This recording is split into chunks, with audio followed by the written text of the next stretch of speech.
Yes बच्चों, आज की क्लास में सर्किल का जो चैप्टर हम शुरू कर रहे हैं, इससे पहले भी हमने सर्किल का कुछ इंट्रोडक्शन पार्ट कवर कराया था। आज जो मैं पढ़ाने वाला हूँ, ये मैंने पीपीटी तैयार की है, तो यहाँ पर सर्किल से रिलेटेड बहुत सारे कॉन्सेप्ट्स, बहुत सारे फैक्ट्स आपके कवर किए जाएंगे और कुछ बहुत अच्छे अच्छे क्वेश्चन हैं जो प्रीवियस ईयर्स में आए हैं, वो सब भी कवर कराए जाएंगे। जहां तक पॉसिबल है उसको काम किया जाएगा, बाकी कंटिन्यू रहेगा। तो आज जो असल में ये जो सर्किल है, ये ज्योमेट्री के अंदर आता है। इस ज्योमेट्री चैप्टर के अंदर या ज्योमेट्री पार्ट के अंदर हमारे 6 चैप्टर लगभग कवर हो रहे हैं। कौन कौन से हो रहे हैं पहले मैं वो क्लियर कर देता हूं। इसके अंदर हमारा एक सर्किल है, एक ट्राइंगल है, area related areas of parallelogram and triangle करके है, एक आपका लाइंस एंड एंगल्स करके है, और इसी तरह से आपके तकरीबन 9 और 10 के मिलाकर के टोटल 6 चैप्टर हम कवर करने वाले हैं। यहाँ पर ज्योमेट्री के नाम से ये स्लाइड्स हमने पीपीटी तैयार की है। तो इसके अंदर सबसे पहले हम जानेंगे कि circle and it's related terms. तो फर्स्ट ऑफ ऑल सर्किल और उससे रिलेटेड टर्म्स के लिए हम कुछ चीजें यहाँ पर मेंशन करेंगे, तो वो आप लोग देखेंगे अभी इस तरह से। सबसे पहले देखो, यहां हम लोग जानेंगे कि सर्किल क्या होता है। नॉर्मली सब लोग जानते हैं कि ये चीज, सारे बच्चे जानते हैं कि सर्किल की डेफिनेशन क्या है। मुझे यहाँ डेफिनेशन नहीं बतानी, लेकिन कुछ रिलेटेड पॉइंट्स हैं जो कि बहुत ही जरूरी हैं, जो आपको आने चाहिए। सर्किल असल में एक प्लेन फिगर है। सर्किल क्या है? एक प्लेन फिगर है। अब ये बात इसलिए कही गई है क्योंकि वो प्लेन फिगर इसलिए है क्योंकि वो 2 डायमेंशनल है और वो एक जिसकी कोई लाइन और कोई साइड नहीं होती है ना, सर्कुलर विथ, लेकिन एक फिक्स पॉइंट से एक फिक्स डिस्टेंस तय करता है, वो सर्किल बना देता है। आती है बात समझ? अब सर्किल के अंदर जो चीजें आज हम पढ़ने वाले हैं, उसके अंदर हम सेगमेंट भी पढ़ेंगे, उसके अंदर हम सेक्टर भी पढ़ेंगे, रेडियस, डायमीटर, सर्कमफ्रेंस, ये बेसिक चीजें, बच्चों वाली चीजें क्लास 6 से हम लोग पढ़ते आ रहे हैं, लेकिन जानना जरूरी है हर एक बच्चे को। रेडियस क्या होता है कि भाई एक सेंटर से लेकर के सर्कमफ्रेंस का जो डिस्टेंस या सर्कमफ्रेंस को जो टच करता है वो आपका रेडियस होता है, और जो बीच का पॉइंट होता है वो सेंटर होता है। उसके बाद अगर रेडियस का डबल कर दें तो वो डायमीटर होता है, और डायमीटर इसके अंदर सर्किल के अंदर बहुत सारे बन सकते हैं, कह सकते हैं इनफाइनाइट बन सकते हैं। और रेडियस और डायमीटर हमेशा, डायमीटर जितने बनेंगे वो सारे के सारे इक्वल होंगे, रेडियस जितने बनेंगे एक सर्किल के अंदर वो सारे के सारे इक्वल होंगे। इसके अलावा कुछ ऐसी भी चीजें हैं जो हमें यहाँ पर फॉर्मूले भी उसके याद होने चाहिए। अब सर्किल के ऊपर आपके 2 तरह के एंगल भी बनते हैं। एक एंगल जो आपका बनेगा बच्चों, वो एंगल आपका बनेगा एक सेंट्रल एंगल, और दूसरा एक बनेगा इंस्क्राइब एंगल। लेकिन उससे पहले मैं ये बता देता हूं, सर्किल जो वर्ड आया है वो कहां से आया है। सर्किल जो वर्ड आया है वो आपका एक ग्रीक वर्ड है जिसका नाम है किरकोस। क्या नाम है? किरकोस। सर्किल ड्राइव कहां से हुआ है भाई? सर्किल जो वर्ड ड्राइव हुआ है एक ग्रीक वर्ड से ड्राइव हुआ है। बच्चों जरा ध्यान से सुनना, सर्किल जो वर्ड ड्राइव हुआ है ये आपका एक ग्रीक वर्ड से ड्राइव हुआ है। कौन से वर्ड से? ग्रीक वर्ड है। अब ग्रीक वर्ड भाई क्या है? ग्रीक वर्ड जो है उसका है किरकोस। क्या है? KIRKOS, किरकोस। इसका प्यारे बच्चों मतलब क्या होता है भाई? इसका मीनिंग होता है, इसका मीनिंग होता है, क्या होता है? हुप और रिंग। क्या होता है? हुप और रिंग। ये बात जरा समझना है, क्या मीनिंग होता है हर्ष?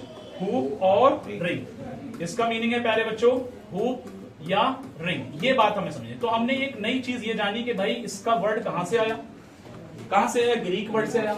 उस कौन सा वर्ड था भाई? किरकोस था। अब इसका मीनिंग क्या है? हुप और रिंग। तो ये इसलिए ग्रीक वर्ड से किरकोस का जो मीनिंग का रिंग, यानी वो सर्कुलर फॉर्म में। एक बात ये। दूसरी बात के सर्किल के अंदर जो हम पढ़ने वाले हैं प्यारे बच्चों, वो क्या पढ़ने वाले हैं? देखो मैंने आपको अभी बताया कि इसके अंदर बहुत सारी चीजें हैं, जिसके अंदर हमने देखा कि भाई सेक्टर भी हम पढ़ेंगे, फिर उसके अलावा हम जो है एक पूरी लिस्ट बना लेते हैं यहाँ पर कि सेक्टर भी हम पढ़ेंगे। इस तरह से जो मैंने आपको बताया अभी कि सर्किल के अंदर हम क्या क्या पढ़ने वाले हैं। एक आपका रहेगा सेक्टर, ठीक है बच्चों। दूसरा आपका रहेगा सेगमेंट, ये हम पढ़ेंगे। उसके अलावा सेंटर आपका जो है रेडियस है, डायमीटर है, ये बेसिक चीजें हैं ना, ये सारे बच्चे जानते हैं। इसके अलावा सर्कमफ्रेंस क्या होता है ये भी हम जानेंगे। और इसके अलावा और क्या चीज देखेंगे यहाँ पर? सर्कमफ्रेंस के अलावा यहाँ पर एरिया क्या होता है सर्किल का, ये चीज भी हम जानेंगे। फिर सेमी सर्किल कैसा दिखता है और सेमी सर्किल की क्या कंडीशन है, ये हम जानेंगे। इसके अलावा और क्या चीज जानेंगे? एंगल्स के बारे में जानेंगे। एंगल्स बेसिकली सर्किल के अंदर जो बनते हैं प्यारे बच्चों, इसकी कई थ्योरम्स भी हैं और कई चीजें ऐसी भी हैं जो हमें देखनी है। एंगल्स 2 तरह के बनेंगे। एक बनता है भाई सेंट्रल एंगल, एक बनता है जिसे हम नॉर्मली सेक्टर और सेगमेंट के अंदर थीटा से जानते हैं। एक क्या बनता है?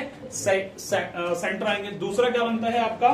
Inscribed angle. दूसरा क्या बनता है, ये सेंट्रल एंगल है प्यारे बच्चों, और दूसरा बनता है इंस्क्राइब्ड एंगल। अब इंस्क्राइब्ड एंगल और इसका क्या फर्क है ये भी जान लें। इंस्क्राइब्ड एंगल, तो इंस्क्राइब्ड एंगल प्यारे बच्चों क्या होता है ये हमें समझना है, और सेंट्रल एंगल क्या होता है ये भी बात हमें समझनी है। सभी बच्चे ध्यान से सुनेंगे, ठीक है बच्चों।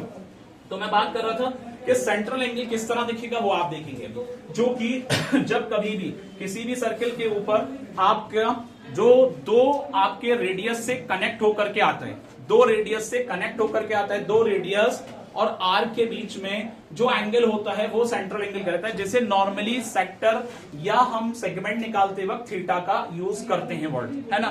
तो इसका ऐसा मतलब है भाई, इसको ऐसे समझे प्यारे बच्चों कि जैसे मैंने नॉर्मली एक सर्किल बनाया, अब मैंने यहां पर ऐसे समझो ये सेंट्रल एंगल वो है, जैसे ये सेंटर है O और ये एक रेडियस है भाई OA और B और ये P है, तो इनके बीच में ये माइनर आर्क है और दो रेडियस, तो दो रेडियस और माइनर आर्क के बीच में जो एंगल बन रहा है वो पार्ट होता है, दो रेडियस और माइनर आर्क के बीच का जो पार्ट होता है, जो पोर्शन होता है वो तो सेक्टर कहलाता है, लेकिन उन दोनों रेडियस के एंड पॉइंट पर जो एंगल कनेक्ट कर रहा है वो होता है भाई सेंट्रल एंगल। आगे बात समझ में। एक और इससे रिलेटेड थ्योरम क्लास 9 के अंदर हम लोगों ने पढ़ी है कि सेंटर पर जो एंगल बनता है भाई वो कैसे बनता है, जरा ध्यान से देखना। मैं एक चीज यहां बताने वाला हूं, यहां पर अगर मैंने इससे रिलेटेड एक चीज यहां करी इस तरह से, तो बेटा इसका नाम मैंने रख दिया C।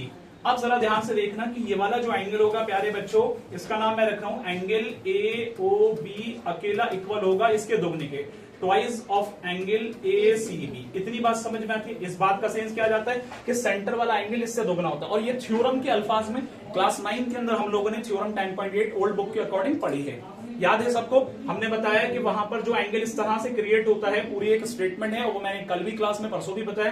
तो इस तरह की सिचुएशन में ये वाला एंगल हाफ होता है इसका, यानी इसको ऐसे कह सकते हैं ये डबल है इसका। तो इसका मतलब ये है कि अगर ये 50 का है तो ये वाला 100 का होगा, अगर ये 70 का है तो 140 का होगा। तो ये था भाई सेंट्रल एंगल। अब बात करेंगे प्यारे बच्चों इंस्क्राइब्ड एंगल की। तो इंस्क्राइब्ड एंगल क्या है, जो कि आपके कोड वगैरह के बीच में आता है। अब दो कोड के बीच में जो आएगा, जैसे कि ऐसे समझो मैंने यहां पर एक सर्कल बनाया बच्चों, ये इसका सेंटर है, लेकिन मैंने यहां एक कोड ड्रॉ किया, ये क्या है प्यारे बच्चों, इसका नाम रख लेते हैं P और Q, और ये क्या है प्यारे बच्चों, ये भी कोड है ना, सेंटर थोड़ी है कोई, सेंटर तो ये वाला है प्यारे बच्चों। तो यहां पर जरा ध्यान से सुनना, इसका नाम PQ, इसका PR। तो इन कोड का जो एंड पॉइंट के बीच में एंगल बन रहा है ये कहलाता है इंस्क्राइब्ड एंगल। बात समझ में आती है सबके। तो मैंने क्या बताया प्यारे बच्चों के इंस्क्राइब्ड एंगल जो होगा वो दो कोड के एंड पॉइंट पर कनेक्ट करेगा, है ना। तो कोड का मतलब क्या है भाई, कोड का मतलब है कि सर्किल के सर्कमफ्रेंस को दो तरफ से जो टच करता है, चाहे यहां हो चाहे यहां हो चाहे यहां हो चाहे बीच में हो, क्योंकि डायमीटर लॉन्गेस्ट कोड होता है तो सेंटर से भी पास हो सकता है वो एक कोड। आती है बात समझ में सारे अयान कैफ बेटा।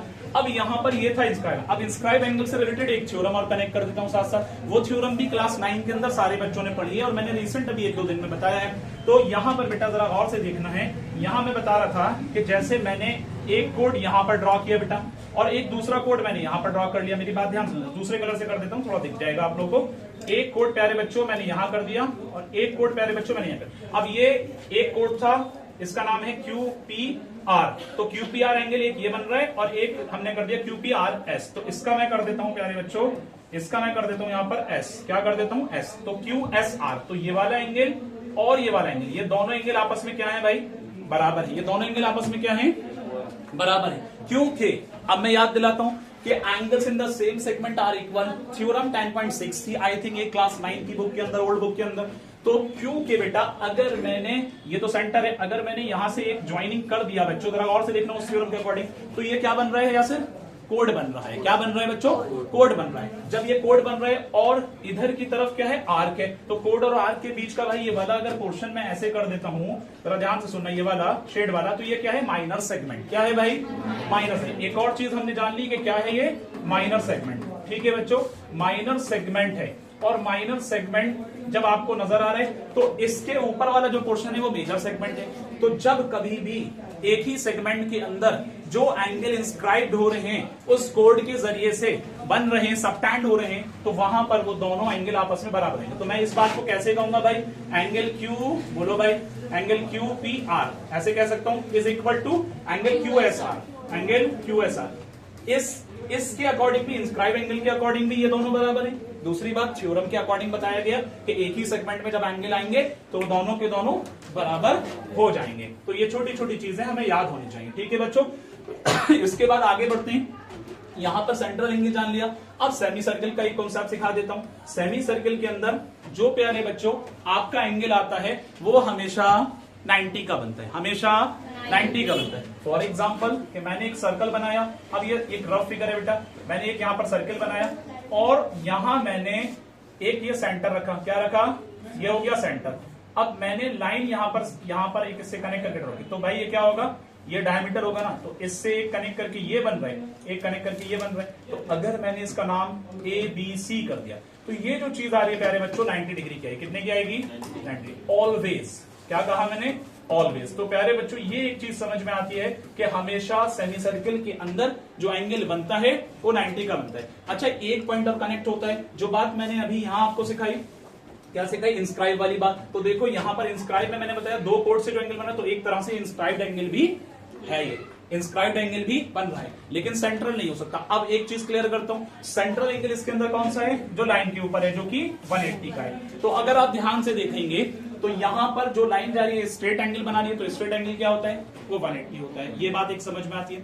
तो इससे याद रखने के सेमी सर्कल के अंदर जो एंगल बनेगा वो हमेशा 90 का बनेगा। तो ये कुछ छोटी छोटी चीजें जो हम लोग को याद होना जरूरी है। तो बच्चों सेक्टर वाला पोर्शन क्या होता है ये आपको बता ही चुका हूं। जैसे एक एग्जांपल दे देता हूं कि यहां पर ये सेंटर है, यहां से हमने एक रेडियस ड्रॉ किया, यहां से रेडियस, तो अब इसका नाम मैंने PQ रखा। तो भाई ये वाला जो पोर्शन है ना, ये पूरा सेक्टर कहलाएगा, क्योंकि जो आर्क है, मैंने कहा जो ये वाला पोर्शन है आर्क आपका, ये वाला, और एक रेडियस, दो रेडियस और एक आर्क के बीच का जो पोर्शन है वो क्या कहलाता है बच्चों, सेक्टर कहलाता है, माइनर सेक्टर कहलाता है। अगर शारिक यहां पर जो है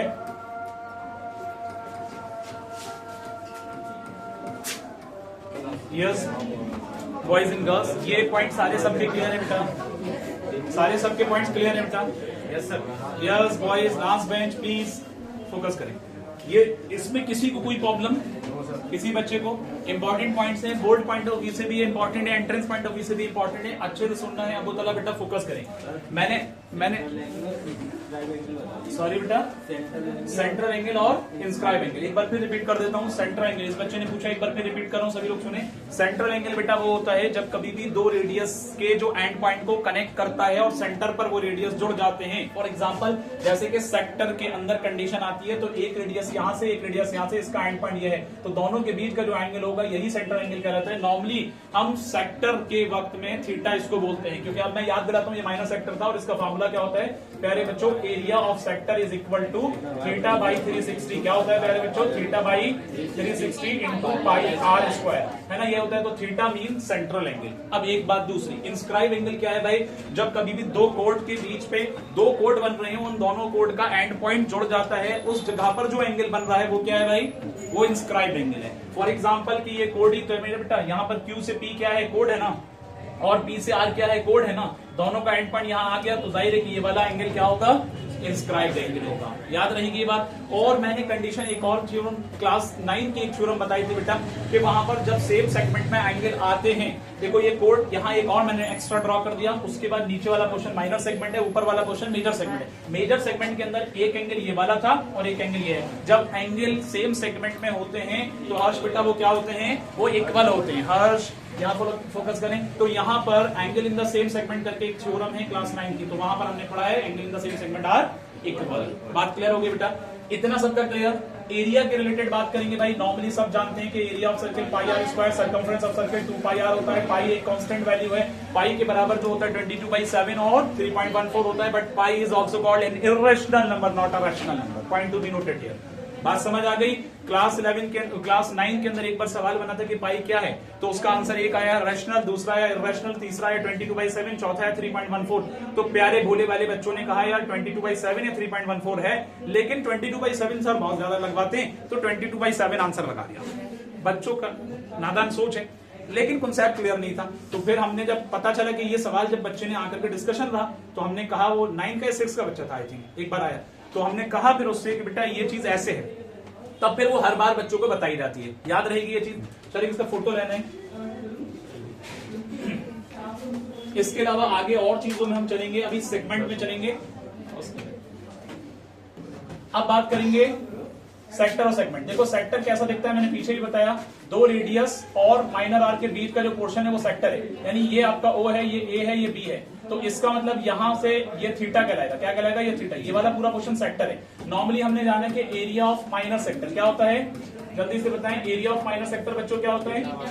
theta by 360 into pi r square. Theta by 360 into pi r square, एक कंडीशन। दूसरी कंडीशन, अगर एरिया ऑफ मेजर सेक्टर पूछा जाएगा, एरिया ऑफ मेजर सेक्टर पूछा जाएगा, एरिया ऑफ मेजर सेक्टर जो होगा वो होगा एरिया ऑफ सर्किल, यानी पाई आर स्क्वायर में से आप क्या माइनस करेंगे?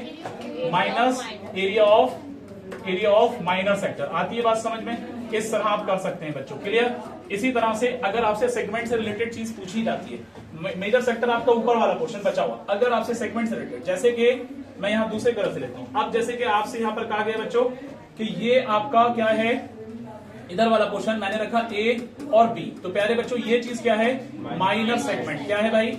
Minor segment. याद रखना कि माइनर सेगमेंट के ज्यादातर क्वेश्चन आते हैं। मेजर सेगमेंट का तो सीधा सीधा है कि आपको करना है एरिया ऑफ सर्किल में से area of minor segment less कर देंगे तो मेजर सेगमेंट आ जाएगा। तो अब सवाल इस बात का है, ये सेंटर है, एरिया ऑफ माइनर सेगमेंट के 3 फॉर्मूले, एरिया ऑफ माइनर सेगमेंट, इसके 3 फॉर्मूले। कंडीशन क्या क्या रहेगी ये मैं बताता हूं। देखो जब सेगमेंट का डायरेक्ट निकालते हैं तो 3 कंडीशन है। मैंने जब आपको क्लास 10 के एनसीईआरटी पढ़ाया तो वहां पर भी ये चीज बताई। 3 कंडीशन है। एक condition, if theta is equal to 60 degree, अगर थीटा 60 डिग्री है तो उस केस में फॉर्मूला क्या होगा? Theta by 360। किसका निकाल रहे हैं? Area of minor segment. Theta by, बोलो बच्चों, theta by 360, yes, theta by 360 into pi r square minus 60 का हाफ होगा या √3/4 बताया? √3/4 बेटा, √3/4 आर स्क्वायर। ये एक फॉर्मूला है आपका।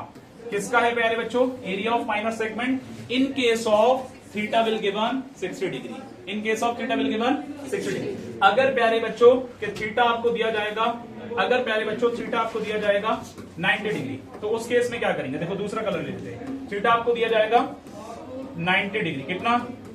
If theta is 90 degree, condition समझ लेगा। तो तब उस केस में फॉर्मूला क्या होगा भाई? Theta by 360 into pi r square into pi r square minus half r square. क्या होगा प्यारे बच्चों? Minus half r square. ये फॉर्मूला सबको याद रहेगा, ये फॉर्मूला सबको याद रहेगा। क्या कंडीशन बताई बेटा मैंने? कि कंडीशन है माइनर सेगमेंट निकालने की। ये बहुत इंपॉर्टेंट फॉर्मूले हैं और इस साल एकेडमिक में भी 10th बोर्ड में आपके इससे क्वेश्चन आने वाले हैं, तो ये फॉर्मूले याद रखना। मैं फिर इसलिए बता रहा हूं क्योंकि एनसीईआरटी में मैं बता चुका हूं, जब बोर्ड कंटिन्यू कर रहे थे हम तो वहां भी बताया। अब कंडीशन है प्यारे बच्चों, तीसरा कलर ले लेते हैं। यहां पर आपके सामने देखो यहां कंडीशन है बच्चों, दूसरा ही कलर लेते हैं, यहां पर थोड़ा दिख जाए आप लोगों को। मकसद ये है, if theta is equal to कितना है?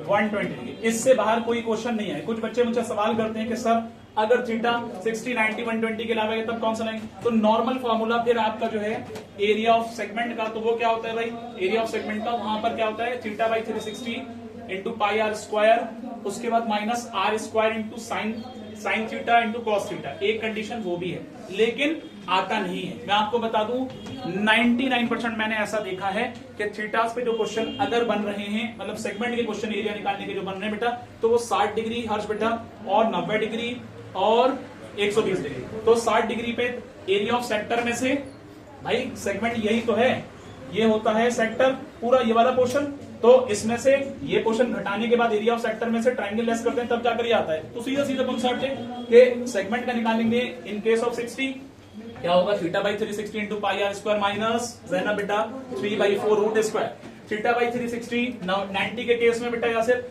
Theta by 360 into pi r square minus 1/2 r square. और सुबह यहाँ पर रहेगा if theta is equal to 120 degree, तब क्या करने वाले हैं?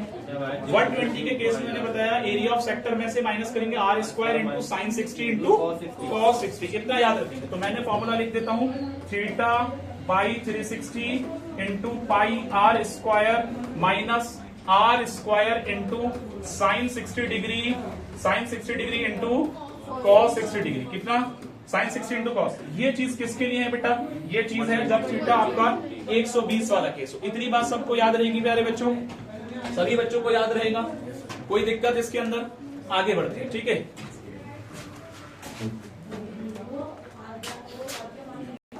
यस बेटा, अब जो यहाँ पर कुछ फिल इन द ब्लैंक्स हैं, class 9 NCERT old book 10.1 question number 1 यहाँ पर पूरा लिया गया।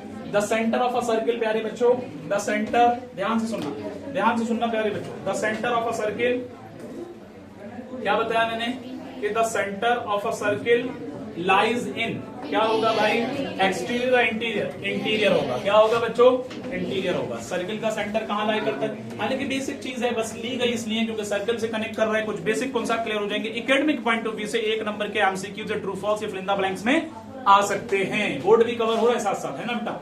तो अब अगला है, a point whose distance from the centre of a circle is greater than its radius, lies in of the circle. Exterior बोलूं या इंटीरियर बोलूं? तो प्यारे बच्चों पहले पॉइंट को समझना है। कुछ बच्चे शायद नहीं समझ पाएंगे, भोले वाले बच्चे हमारे। मैंने कहा एक वो पॉइंट जिसका डिस्टेंस सेंटर से सर्किल के वो ग्रेटर देन होगा उसकी रेडियस से, जो लाई करेगा तब ग्रेटर देन होगा भाई जब वो सर्किल के बाहर होगा। अगर वो सर्किल के सरकमफ्रेंस पे होगा तो रेडियस से बड़ा नहीं हो सकता और रेडियस के बराबर होगा। Reason being all radius are equal, circle के अंदर सारे रेडियस इक्वल है, तो इसलिए वो इंटीरियर होगा तो सर्किल के रेडियस से छोटा होगा, और इंटीरियर होने पर वो कोई लाइन नहीं बनेगी, एक्सटीरियर करना पड़ेगा तभी जाकर वो बाहर ग्रेटर होगा रेडियस से। ये पॉइंट कहा गया है, तो इसका आंसर होगा प्यारे बच्चों एक्सटीरियर। कितना होगा, एक्सटीरियर। इसका क्या था प्यारे बच्चों, इंटीरियर। अगला पॉइंट होता है, ये फर्स्ट हो गया, ये सेकंड हो गया। अगला पॉइंट होता है the longest code of a circle, जो बचपन में रटाया गया है। क्या है भाई, बोलो। अबू सर कहां खो गए? लॉन्गेस्ट कोड कौन सा होता है सर्किल का? डायमीटर होता है। ये चीज यहाँ मेंशन नहीं है लेकिन मैं मेंशन कर दे रहा हूँ। क्या होता है बेटा, डायमीटर। इतना याद रहेगा। An arc is a dash when its ends are the ends of a diameter. क्या होगा, एन आर्क, यस, एक आर्क जो लगा है। क्या कहने, an arc is a dash when its ends are the ends of a diameter. तो भाई इसका मतलब क्या निकल रहा है, मुझे ये बात बताइए आप लोग। इस लाइन का आप लोग क्या मतलब जानते हैं? हाँ, डायमीटर से एक आर्क के एंड मिल रहे हो तो क्या कोड होगा? बात ये कही गई है बेटा, सेमी सर्किल होगा। डायमीटर से उसके आर्क के एंड मिल रहे हो सर्किल के तो क्या होगा, ऐसे समझो, ऐसे समझो। ये हो गया सर्किल का डायमीटर भाई। अब एंड से एंड मिल रहे हैं आर्क से, तो ये क्या बन गया, क्या बन गया, सेमी सर्किल बना कि नहीं बने? तो ये सेंटर है, तो यहां पर क्या होगा, ये हो गया सेमी सर्किल। याद रहेगी ये बात सबको, क्या बनेगा बेटा, सेमी सर्किल। इसके बाद अगला पॉइंट होगा Shariq, segment of a circle is the region between an arc and segment. वो होता है, अभी मैंने बताया ना, माइनर सेगमेंट और मेजर सेगमेंट। सेगमेंट का पोर्शन की डेफिनेशन है, segment of a circle. Segment circle का वो है, वो रीजन है जो एक आर्क और सर्किल के कॉर्ड के बीच में होता है। एक आर्क और सर्किल के कॉर्ड के बीच में होता है ना। कैसे, याद दिला दूं। ये भाई हो गया सर्कल। अब मैंने क्या कहा, ये एक आर्क हो गया माइनर वाला। अब यहां से यहां तक मैंने कोड कर दिया, तो ये क्या है, सेगमेंट। सेगमेंट किसके बीच में आ रहा है, कोड और आर्क के बीच में आ रहा है। वो रीजन है मोटोसिव के कोड और आर्क के बीच में। अगला होगा भाई, a circle divides the plane on which it lies in कितने पार्ट्स। अब ये बड़ा कंफ्यूजन रहता है। 9th क्लास में भी कुछ बच्चों ने पूछा कि सर ये ऐसे कैसे हो सकता है, आंसर सुनने का मैं बताऊंगा। असल में सबसे पहले ये हर चीज जानना है फाइका, a circle divides the plane on which it lies in 3 parts. कितने पार्ट्स भाई, 3 पार्ट्स। ये बात कैसे मैं बताता हूं। असल में क्या है कि जो नॉर्मल हम सर्किल बनाते हैं इसके 3 पार्ट इस तरह से हैं प्यारे बच्चों। एक तो हो गया इसका इंटीरियर, देखो यहां पर हो गया इंटीरियर पार्ट, यानी यहां आ गया एक हिस्सा ये हो गया। एक हो गया बच्चों एक्सटीरियर पार्ट, और एक हो गया सर्किल के ऊपर खुद जो लाई कर रहा है, तो ऑन द सर्किल। तो इस हिसाब से सर्किल को 3 पार्ट के अंदर डिवाइड किया जा सकता है, इंटीरियर, एक्सटीरियर या ऑन द सर्किल या बाउंड्री कह लीजिए। इंटीरियर, एक्सटीरियर और बाउंड्री कह लीजिए। इस हिसाब से सर्किल को 3 पार्ट में डिवाइड किया जाता है। इतनी बात सबकी क्लियर?